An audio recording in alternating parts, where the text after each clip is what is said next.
Desplazan a chapitos en el cártel de Sinaloa. En la guerra desatada desde septiembre pasado entre las dos facciones del cártel de Sinaloa, los chapitos pierden terreno y sufren un debilitamiento.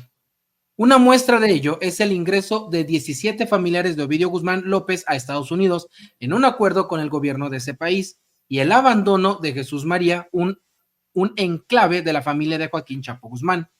Fuentes de seguridad expusieron que las relatorías de la confesión que haga Ovidio Guzmán ante una corte de Chicago afectarán más a su hermano Iván Archibaldo Guzmán Salazar que a los lugartenientes de Ismael El Mayo Zambada, quien fue entregado a Estados Unidos por una traición de la familia de los Chapitos.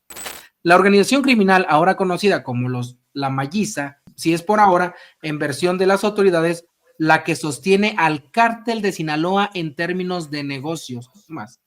Sus integrantes son quienes llevan la droga, principalmente meta, más allá de Estados Unidos hasta Nueva Zelanda y Australia. En tanto refieren las autoridades, los Chapitos, liderados por Iván Archibaldo, son por ahora una facción desesperada por sostener los bastiones en la ruta de la meta y el FEN hacia el mercado de Estados Unidos. La Malliza tiene de aliados a las organizaciones delictivas identificadas como los rusos, los Salazar, Gente Nueva, los Arzate, integrados como la columna vertebral del poderío armado de ese grupo para continuar con el negocio de las drogas. También cuentan con el apoyo de Aurelio Guzmán Loera, el Guano, hermano de Joaquín Chapo Guzmán, y por quien las autoridades de Estados Unidos ofrecen una recompensa de $5 millones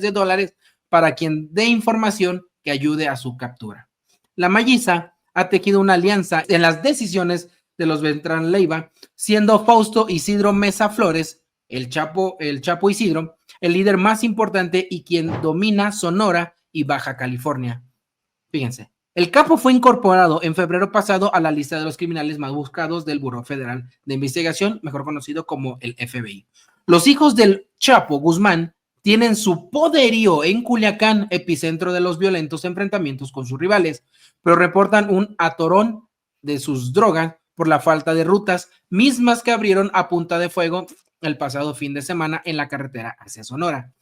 Desde el 4 de mayo, esa zona de Sinaloa reporta un alza de balaceras, persecuciones y enfrentamientos por el control de la ruta internacional número 15, una conexión que ha estado bajo la vigilancia durante años por las células del Guano y de El Chapo Isidro, considerado líder del cártel de Guasave. En sus enfrentamientos, los sicarios de ambos bandos utilizan armas de alto poder y roban vehículos para incendiarlos, sobre todo en Culiacán. Pero las refriegas se han extendido al turístico puerto de Mazatlán, Cozalá, la vía a Sonora y la zona sur del estado. En agosto pasado, el capo Ismael Mayo Zambada fue secuestrado por Joaquín Guzmán López, hijo del Chapo, y trasladado a Estados Unidos, lo que desató una nueva guerra al interior del cártel de Sinaloa un mes después. Además del liderazgo, las facciones pelean la hegemonía en la producción de drogas en laboratorios clandestinos y las rutas hacia la frontera con Estados Unidos. Solo en el primer trimestre de este año, la violencia en Sinaloa sumó 402 víctimas de homicidio doloso, cifra que triplicó el registro de 124 casos el mismo periodo del 2024, de acuerdo con datos del Sistema Nacional de Seguridad Pública. Pues ahí está lo ocurrido, así están las cosas, se estarán debilitando, ¿será eso?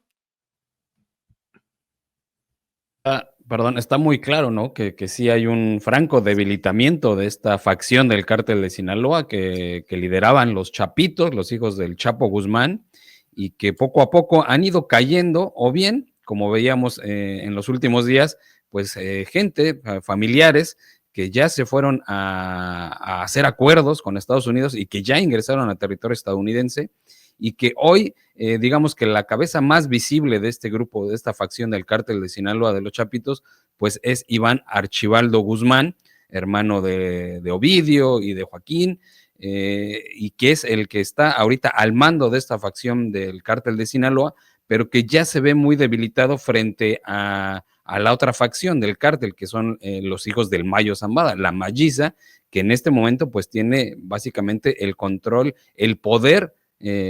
máximo dentro de este cártel que lideró por tantos años el Chapo Guzmán, propio Mayo Zambada. Ahora pues la Malliza es el que la que tiene el control y el mayor poder económico de negocio en este cártel de Sinaloa. Así que, pues sí, es muy clara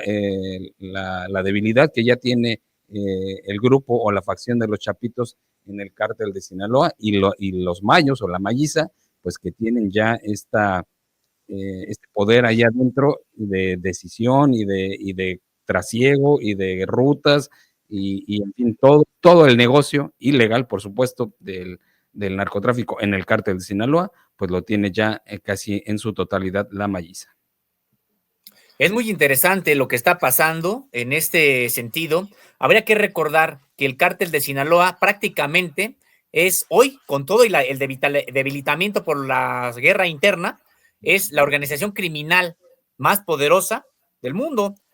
Se convirtió así precisamente en el sexenio de Felipe Calderón, de ser o de trabajar subordinadamente a cárteles, por ejemplo, colombianos o de otras latitudes del planeta, pues resulta que se convirtió en la organización criminal más poderosa del mundo. Hay otras, por supuesto, muy poderosas que operan en Rusia, que operan en China, que operan incluso en Japón, etcétera. Pero la verdad es de que muy pocas tienen esa capacidad de penetración en los 5 continentes como el cártel de Sinaloa. De entrada estamos hablando de una organización transnacional criminal muy, muy poderosa y que, decíamos, pues proviene de aquella organización fundada en la década de 1980 por capos como el propio Caro Quintero, Miguel Ángel Félix Gallardo, Ernesto Fonseca Carrillo, que además habría que recordar vinculados en su momento a la Dirección Federal de Seguridad del propio Estado mexicano. Se trata de una organización sui generis que a últimas fechas, en efecto, venía trabajando en lo que se le llamó un triunvirato, que por un lado, la facción del Chapo Guzmán, la facción del Mayo Zambada y la facción que controló en algún momento Caro Quintero en su periodo de libertad reciente y que después heredó al Guano, al hermano del Chapo. Pero digamos, 3 facciones que más o menos mantenían la armonía, el control, pero que la verdad ya venían con muchas diferencias precisamente por quién se iba a quedar con esta organización, que estamos hablando de una organización que trafica miles de millones de dólares hacia Estados Unidos y que pues de ahí el gran poderío, decíamos, económico. Pero sí, en efecto, habría que señalar algo. El líder mediático de últimas fechas fue el Chapo Guzmán, pero realmente el operador de todo, y para mí, por lo que hemos podido leer y todo, hemos podido leer de los informes, tanto mexicanos como estadounidenses, y de inteligencia además, pues el gran líder era el Mayo Zambada, un personaje que hasta antes de esta detención por la traición de los Chapitos, no se tenía ni fotografía siquiera de él, no se sabía de su paradero, y que decíamos no había ni fotografías más que aquellas que se tomara con Julio Scherer, el periodista, cuando aquella entrevista publicada en Proceso, pero prácticamente no había nada. El Mayo Zambada realmente tenía la capacidad de operar en todo el país, en América Latina, en gran parte de Europa y por supuesto, decíamos, con cargamentos hacia Estados Unidos. Y hoy lo que está ocurriendo es de que, en efecto, al parecer, quienes estarán hegemonizando ya el control del cártel de Sinaloa, pues serán precisamente los descendientes o la facción del Mayo Zambada, ante golpes que parecerían espectaculares que daban los Chapitos y que se quedarían con el control del cártel, pero que todo parece indicar, pues no, están perdiendo la guerra, como bien observa nuestro compañero Sergio, al incluso pues prácticamente irse desgajando esta facción, irse entregando a Estados Unidos y en ese sentido irle dejando más campo de acción a la facción de El Mayo. Pues interesante lo que ocurre con esta organización criminal transnacional que se colocó, decíamos, con gran poderío gracias a 2 gobiernos, el de Felipe Calderón y el de Estados Unidos. Gobierne quien gobierne, pues también vaya que han tenido mucho que ver en el fortalecimiento de estas organizaciones criminales. Pues para ya no andar más, pues están descabezados, como bien lo menciona mi querido Sósimo, están de alguna forma descabezados, les quitaron a los líderes, se están yendo las familias para Estados Unidos, esas familias poderosas ¿Será el inicio ya de la desaparición de alguno de esas facciones? ¿Será? Pues habría que ver qué están negociando para el propio Iván Archibaldo, ¿no? Si ya están la mayoría ya, pues también pueden estar negociando algo para este personaje que habría que señalarlo. Se le ha calificado de violento, se le ha calificado de, pues de que de manera inmediata puede generar algún tipo de violencia y que eso iba en contra de la propia tradición del cártel de Sinaloa, más enfocado hacia la cooptación, a la corrupción, al soborno, etcétera, y que no al calentamiento de plaza, digamos como coloquialmente se le dice,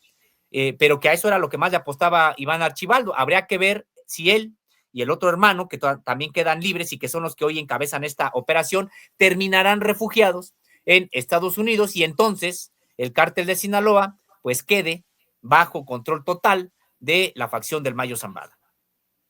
Pues bueno, pues vamos a ver en qué termina todo esto. Digo, cárteles van, cárteles vienen, han desaparecido. No podríamos decir que son eternos, ¿no? Pues ahí la historia nos ha demostrado que pues unos desaparecen, pues, y no sé si estamos ante el inicio de una posible desaparición.